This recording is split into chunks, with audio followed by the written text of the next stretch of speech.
everyone, and welcome back to more Saya no Uta. So in the last video, there was more of the sexy time. So if you guys are very, against that, might want to give that one a miss. But there was some pretty interesting things that were raised as well. So, don't mind me, guys, just clicking random things. But as I was saying, you might want to check it out just because there were some valid, story points in it as well. Like the introduction of Suzumi Yosuke, who is the character that I guess we're currently focusing on. 2 p.m. For Suzumi Yosuke, this is the most fulfilling time of day. After seeing his wife and daughter off, taking care of the morning chores, and eating a leisurely lunch, it's finally time to sit down at his easel. He's not a particularly popular painter, and he would only hold an exhibition if he were hurting for money. However, the editorial design work he does on the side ensures that there's always enough to support his daily lifestyle. Alongside the salary his wife earns working for a magazine, they're able to pay their mortgage, send their daughter to school, and still have plenty left over. Yosuke's life is perfect, leisurely and absent of want. He loves his house, considering it the symbol of his life. When he mows the lawn, polishes the windows and floors, and cleans the kitchen, toilet and bath, he feels the same joy as he does when washing his own body. I don't know, I don't really feel a lot of joy when I wash my body. That's kind of a bit of a strange thing to say. Just as he knows the length of his fingernails and the time since his last meal, he also knows everything about his house's condition, the status of every door, the freshness of every flower, the amount of ice in the ice tray, every last detail.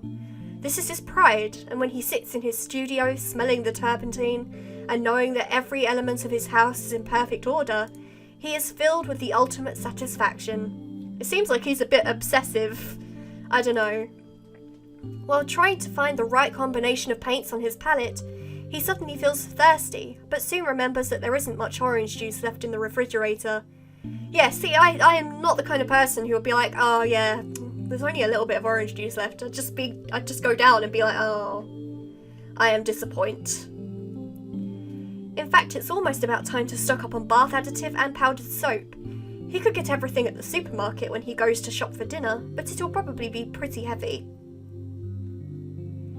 I can't help but think that this guy is going to get killed by Slayer as well. It's just a feeling that I have, like a dreading feeling. Now then, where should I leave off to go shopping? He wonders idly as he heads downstairs to the kitchen. Just then, a waft of air tickles the back of his neck, bringing him to a halt in the middle of the hallway. A breeze coming from somewhere. Impossible. Every window in the house is closed. Yosuke shut them himself during his morning cleaning.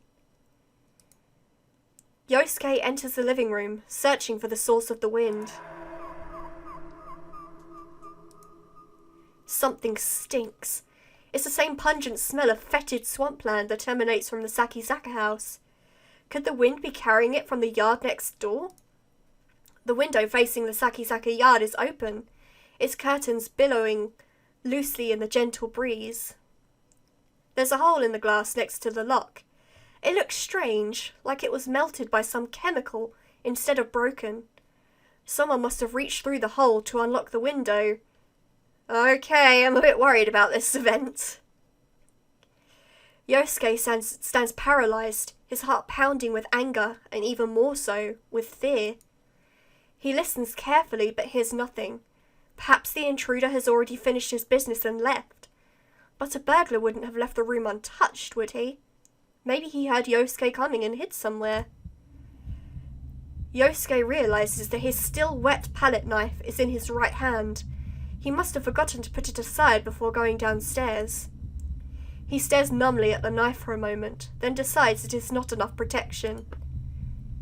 Instead, he grabs the ashtray sitting on top of the table.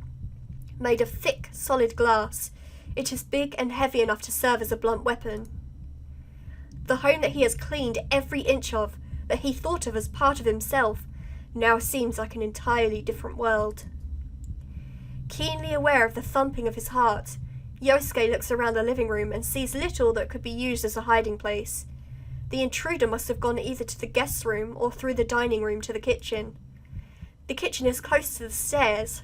If there had been movement, Yosuke would have noticed it when he came down, which means that the guest room is the most likely place. He shuffles over to the guest room door and prepares to slide it open. But what is that stench? Could the breeze alone be carrying such a potent fetor? It's as if the odour is coming from inside the room. He steels himself and throws open the door.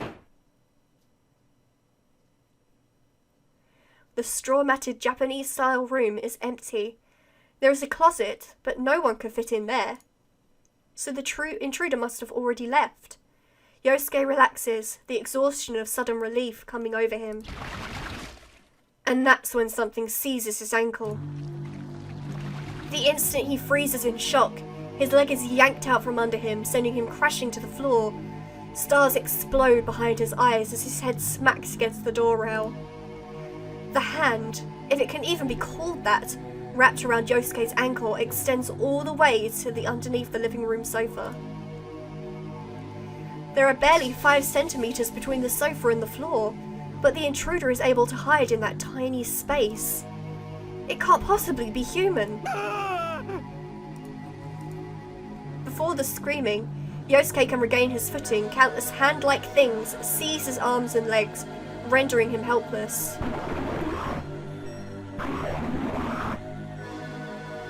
Calm down. Don't be scared. The muffled, gurgling voice-like sound is accompanied by the sensation of something cold and soft crawling on top of him. With his throat already seizing up, the panicked Yosuke can't even scream properly.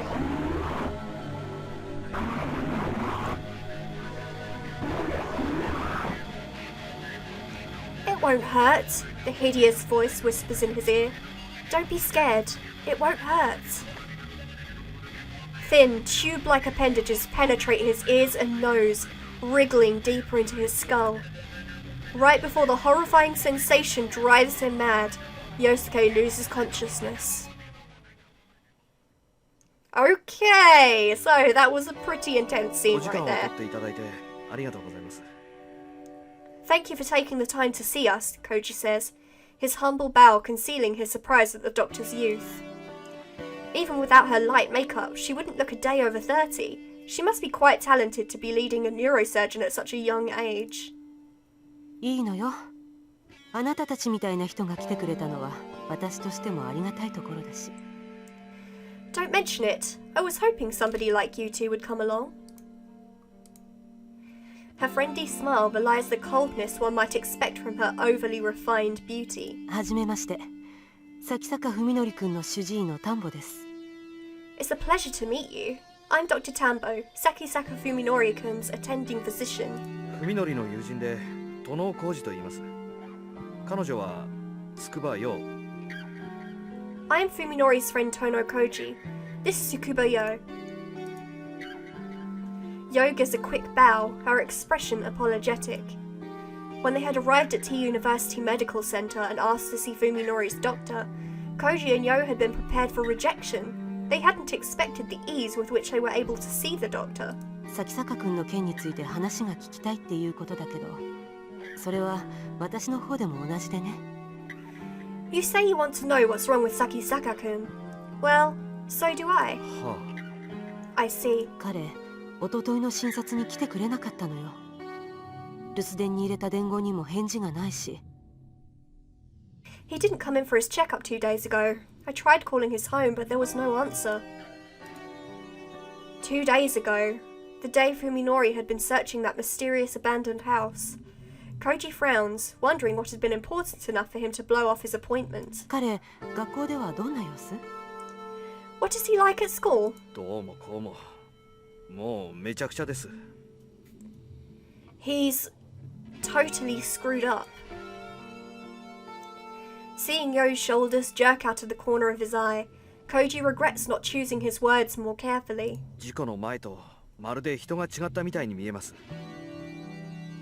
Since the accident, he's been like a completely different person. 僕たちもいろいろとどうしていいかわからなくて。それで今日は先生の話を伺えたらと。 We have no idea what to do now, so we thought that talking to you might help. あなたたちも医大生？ Are you medical students too? はい。 Yes. 彼のカルテ見てみたいと思う。 Do you want to see his chart?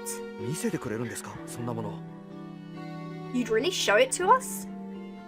After gazing briefly at the incredulous Koji, Dr. Tambo sighs and says, そう思った人がいるみたいなのよ。それも病院には無断でね。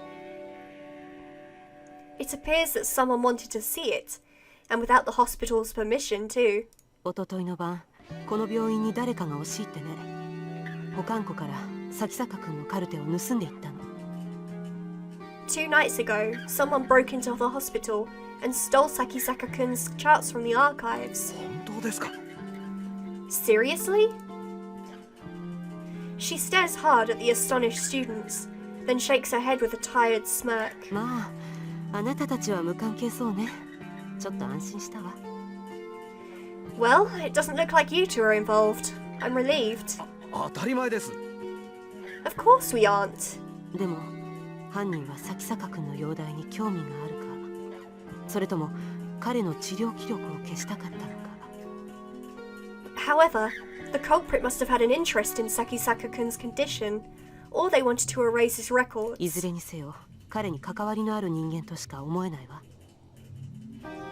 Either way, I can only assume that it was someone close to him. はあ。 I see. An ominous thought flashes through Koji's mind. It couldn't have been Fuminori himself, could it? Koji looks at Dr. Tambo and finds her staring right back at him, her expression grave. He realizes that she must be harboring the same suspicion. あなたには他に心当たりはない？崎坂君の知り合いでそういうことをやりかねないような人。 What do you think? Do you have any idea who among his associates might have done it? Perhaps Tambo didn't have anyone in mind when she asked, but Koji's thoughts immediately fly to the eerie house that Fuminori led him to. 知り合いだか何なのか自分にもよくわからないんですが、多分医者か医学関係の人で鴎外っていう。 I don't know if they're acquainted or not, but there's someone called Ogai, probably a doctor or a... Koji stops speaking as he sees the dramatic change that has come across Tambo's face. ご存知なんですか？ You know him? 崎坂君がその男といつどうやって知り合ったのかわかる？ Do you know when and where Sakisaka first encountered that man? いえ、こっちが知りたいぐらいです。先生、一体何者なんですか？あの鴎外っていう人は。 No, that's what I'd like to know. Doctor, just who is this Ogai? After remaining in pained silence for some time, Tambo lets loose a heavy sigh. いいわ。その気になれば簡単に調べがつくことだし。鴎外正彦はうちの大学にいた教授よ。 Alright, it's not like you couldn't find out on your own easily enough. Ogai Masahiko was a professor at this university. いろいろと不祥事があって、半年以上前に免職になったけど。 He was dismissed over 6 months ago, however, following several scandals. 不祥事って一体何を？ Scandals? What did he do? そこから先は部外者に話せることじゃないわ。どのみち、崎坂君には何の関係もないことよ。 I can't say any more to outsiders. And anyway, it has nothing to do with Sakisaka-kun. Koji has no argument with which to answer Tambo's flat rejection.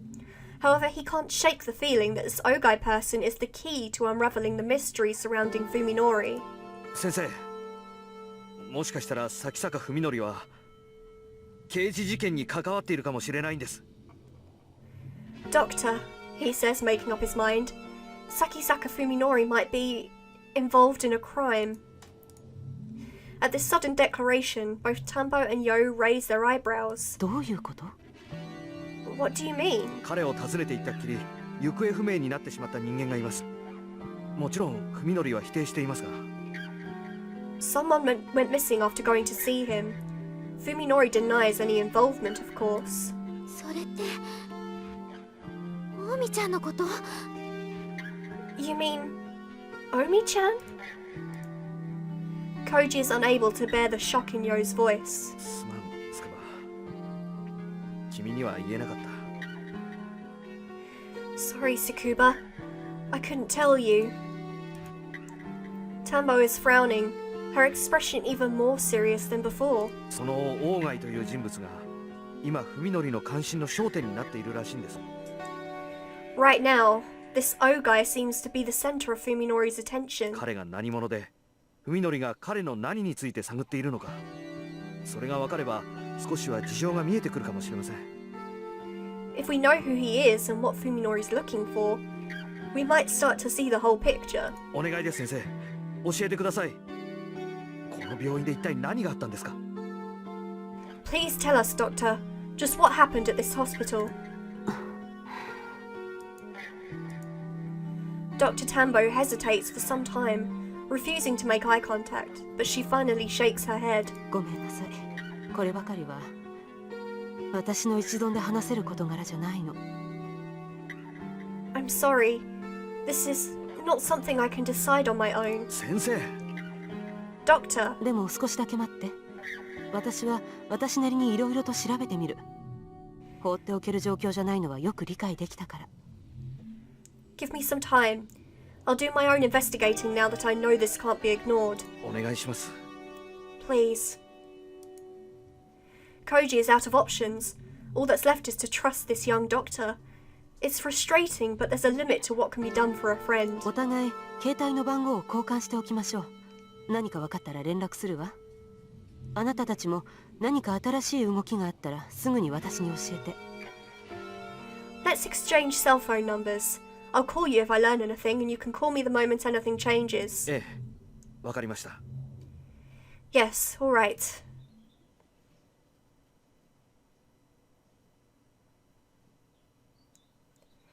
What happened to me? Yosuke's consciousness Yosuke's consciousness returns slowly as though rising from a bog. He's cold. No, he's hot. Something itches like tepid tongues and cold slugs crawling over his skin. What the hell's going on? He wonders as he timidly opens his eyes. It's all over the walls and ceiling. The thing that attacked him in the living room, that entered his skull. It's everywhere. Terror shatters Yosuke's sanity. Oh, I see. She was like doing some sort of experiment to see what had happened with Fuminori, I guess. That's a bit messed up. He throws off the thing lying on top of him, but his wild flailing sends him crashing to the floor. But is it really the floor? The long wriggling fibres of what should be the carpet are winding themselves around his fingers. The floor is made of worms. He tears his limbs free of the worms and tries to stand, but loses his balance and goes crashing to the floor again. The worms immediately swarm over his entire body. Where the hell am I? Where did that thing take me? Yosuke crawls across the worm-ridden floor towards the only exit from the pulsating room. When he gets outside, however, he finds that the hallways and other rooms are all made of blood, bile and rotten meat. There is no place to run. What is this? Most terrifying of all, this hellish place has the same layout as Yosuke's house. In a half-mad daze, he wanders through the warped, nightmarish version of his home. In the small room where his studio should be, he finds an easel made of bones displaying a blood-soaked canvas. Like some cruel joke, everything is exactly where it would be in Yosuke's studio. Damn it, let me out! Let me out of here!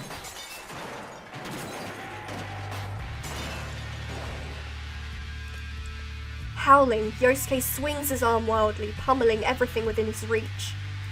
The easel of bone shatters, driving splinters into his fist. He feels the sharp pain, but does not awaken from the nightmare. If this isn't a dream, then what is it? When his strength gives out, Yosuke falls to his knees, sobbing. For the first time in his life, he prays to the gods. The sound of the door opening and closing grates on his ears. Downstairs, the front door? Someone else is here? I'm home. Yosuke trembles at the blood-curdling sound. It's that thing again. The monster has returned. Oh, it's his daughter. Oh, is he gonna kill his daughter? I'm not cool with this. Daddy, I'm home. Where's dinner?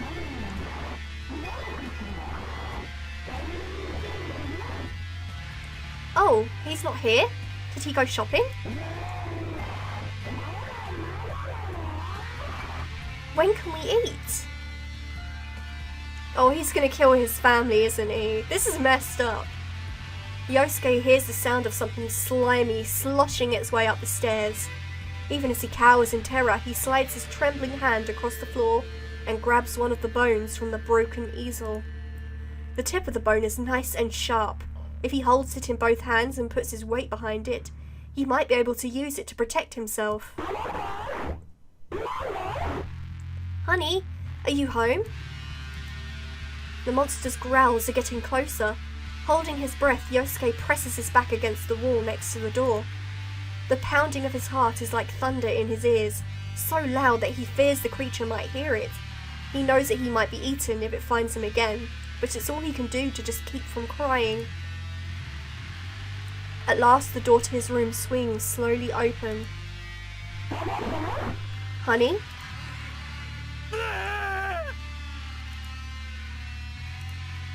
Yosuke leaps on the creature as it enters, fear turning his roar into a high-pitched scream. The flesh beast is covered in sludge and vile juices, but before horror can paralyze him, Yosuke brings his bone stake stabbing down. The monster screams as the stake pierces its chest and punches through to the other side. The stinking creature falls back, writhing in agony. The sight of its pain sets Yosuke's blood on fire. I can win. I can kill it. If I can finish it off before it enters my head again, I'll be saved. Grabbing the bone with both hands, Yosuke twists again and again, gouging an ever-widening hole out of the monster's flesh. The monster convulses and gurgles, its trembling tentacles reaching up as though begging for help. Die, die, die! Yosuke knocks it to the floor, then brings his heel crashing down on its flopping body again and again. With each stomp, its groans and spasms grow weaker. When the monster at last stops twitching, Yosuke, panting hard, tears the stake from its corpse and rises to his feet. Daddy? Something squeals. Yosuke turns around to see another, smaller monster, peeking out at him from the stair landing. So there's still one left. His previous desperate rage-filled attack both exhilarated him and gave him a taste for violence. This one will be easier. It's smaller and weaker after all. Grinning crazily, Yosuke raises his stake and sidles towards the second creature. The small monster flees screaming down the stairs. Not about to let his prey escape, Yosuke roars and gives chase. The thought that maybe the nightmare will end if he kills every monster feeds his savage bloodlust. Daddy, stop! Daddy! When the monster trips and falls in the living room, or in the dining room even, Yosuke leaps on top of it and brings the stake down with all his might. He stabs it again and again, mercilessly shredding and pulverizing its flesh, his bloodlust unsatisfied until there is nothing left of its original shape. Eventually, the only sound in the house is Yosuke's heavy breathing. He has killed 2 monsters, but the nightmare shows no sign of ending. Yosuke staggers to the front room and goes outside. The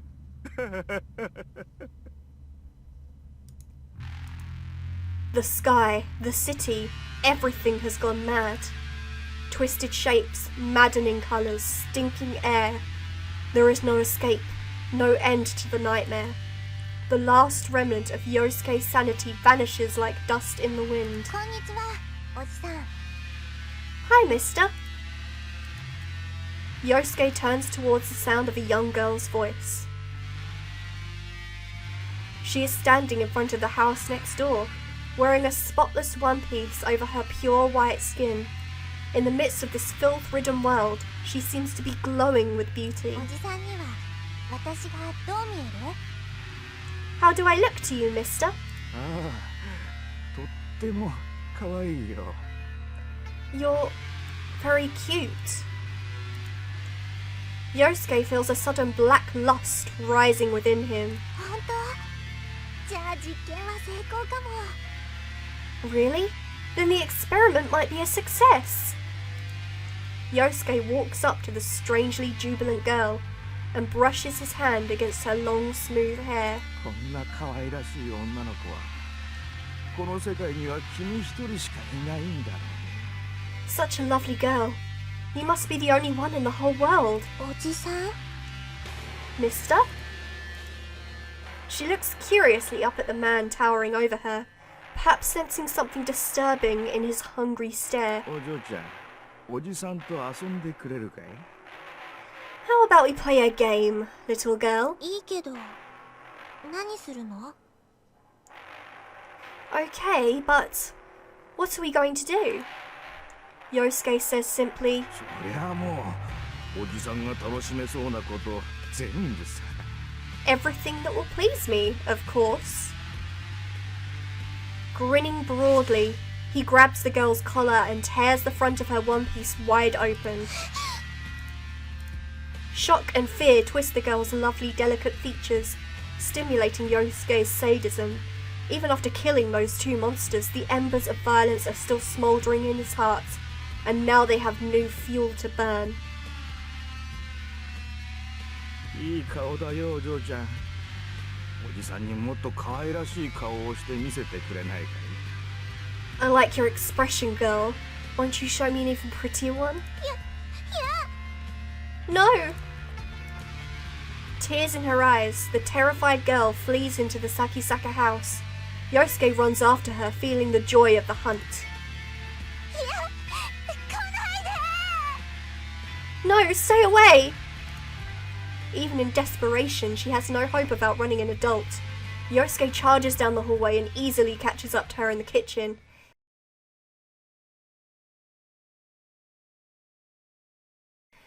Okay guys, I'm going to end this episode here.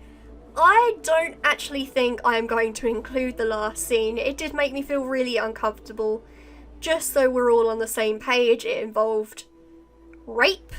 This is if I don't include it. I'm fairly sure I won't because it was pretty like, I don't know, it was a bit too much for me. But anyway guys, if you have enjoyed the video aside from that, please don't forget to leave a like and subscribe for more. And until next time guys, goodbye!